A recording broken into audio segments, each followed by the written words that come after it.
Craig Revel Horwood has found fame as the resident mean judge on Strictly Come Dancing, but the star had fans in shock with a new post. Sharing a throwback photo from his younger days, Craig posed with his ex-wife, Jane Harwood, and he looked so different in a suave orange tuxedo. The Australian-born choreographer was channeling a Hollywood heartthrob, and his handsome looks had everyone talking. Former Strictly finalist John Wade enthused. "OMG, Craig.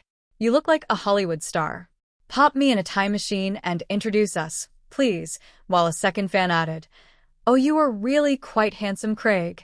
A third posted, "Oh wow, you were a really handsome young man, Craig, and still are," and a fourth follower commented, "Craig, you're such a hottie." Captioning the post, Craig wrote, "The beautiful at Goldfinch, Norfolk, and I in 1989, having a blast in her hashtag crouch-end pad."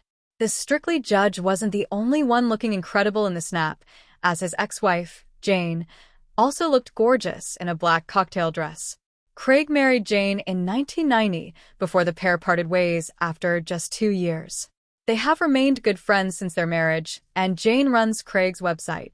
Speaking to Wales Online, he said, "We are friends now, Jane and I, but it wasn't very amicable at the time.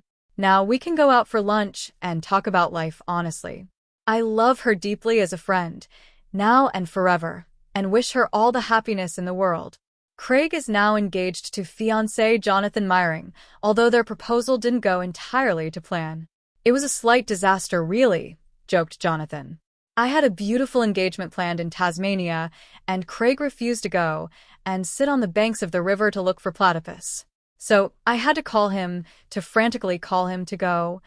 Interrupting his partner, Craig quipped, "That's because the last time we waited for platypus, it was 4 hours and we didn't see one.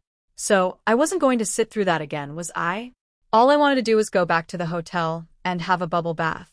Well, I jumped in the bubble bath, and then Jonathan jumped in with me and proposed in the bubble bath with a glass of champagne.